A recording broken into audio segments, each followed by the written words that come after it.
In our last episode, we touched on the patriarchy and white male privilege, how after years of seeing over-sexualized, tokenized, and unempowered images of weak women in the media, and especially in comics, that there are certain men who believe they're entitled to see those images whenever and wherever they want to, regardless of who is hurt by these depictions. We discussed several reasons why these depictions are problematic, and referenced studies and other source material in the description of the video. But tokenized and exploitative depictions of women in comics go well beyond simple nudity and offensive gender caricatures. In fact, when it comes to seeing women as something other than human beings, the anatomy of exploitation is far deeper than visual. And that's what we're going to talk about today.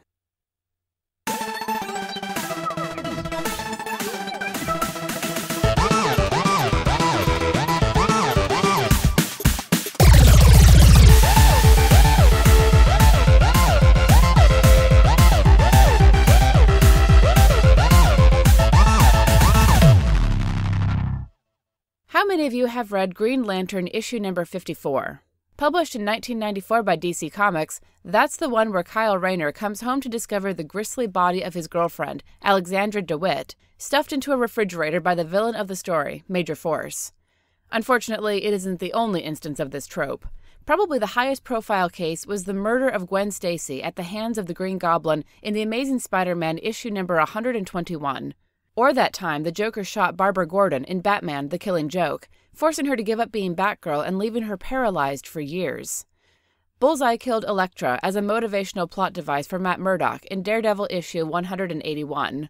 Even Big Barda, one of the most iconic female superheroes of all time, was murdered in the first issue of Death of the New Gods in order to provide the male protagonist with motivation. Are you starting to see the pattern here? Gail Simone coined the term women in refrigerators in 1999 to encapsulate this harmful and disgusting trope. It specifically calls out situations where female characters are injured, killed, or depowered as a plot device, and it asks the important question, why does this trope disproportionately affect female characters? But wait, you might point out, male characters are horribly murdered, depowered, and injured as well. I mean, didn't you read Batman, published only a year earlier than Green Lantern issue 54, where Bane took Batman over his knee and broke his spine? And that has to be the same trope, right? Except that it's not. Batman wasn't down for long. By the time 1994 rolled around, his strong will and sense of determination had him back on the streets after having his spine torn in half, like nothing even happened. He was back to his old self, bigger, stronger, and wiser than ever, without so much as a complaint about a backache. Barbara Gordon, on the other hand, remained disabled between the years of 1988 to 2012. That's an entire generation. Just think about that, and bear in mind that these characters inhabit the same stories, in the same setting, in the same universe, written by many of the same writers. Simone called this dichotomy dead men defrosting. The real question you might run into when examining this one is, why? If all things are equal, you would think that male characters might exist for the singular purpose of dying as motivation for their female protagonists, but this didn't happen nearly as often or as severely as it did the other way around.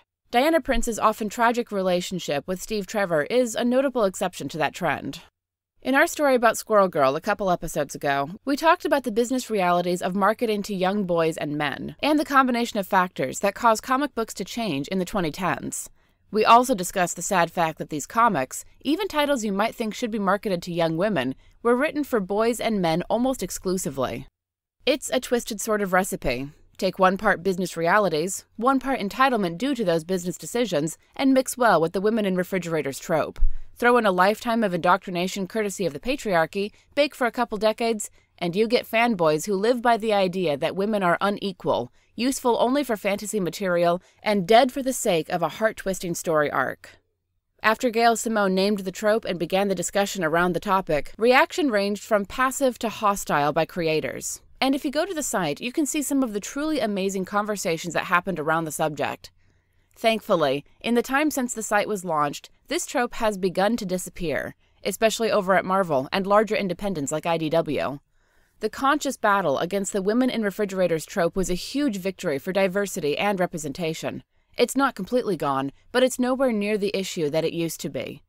Gail Simone is a personal role model for me. because she proved that calling attention to sexism, misogyny, and injustice in the comic book industry does lead to positive, lasting change. She showed that it can be done, and that we could all be doing it. But what happens when you turn the clock back, say, 20 years? If we're willing to consider the possibility of returning to the over-sexualized depictions of women in comics, are we also open to going back to this type of tokenization? The old dinosaurs I've been talking about too much lately want more strong white male heroes and fewer diversity books. But what that really means is that they want to go back to a time when you could create a female love interest with no substance, characters that exist for the sole purpose of being murdered for the most demeaning reasons possible. In other words, a woman who has no right to exist. It's one thing if a good female character dies in battle and comes back stronger and more powerful than she ever was before, like you would expect with one of the male characters. But that's not what they're asking for. Instead, they want to fix things and put the storytelling back to the way it was before all this treat women like people stuff was a thing. They want to go back to Big Barda, dead on her kitchen floor. An ignominious end for such a powerful character. Do we really want to go back to an era where female superheroes were second-class citizens who only existed as motivational tools for the strong male characters the slavering fanboys love so much? Is it really necessary to go back to a time where every female character needed to be rescued, even if she had the ability to move a planet by herself?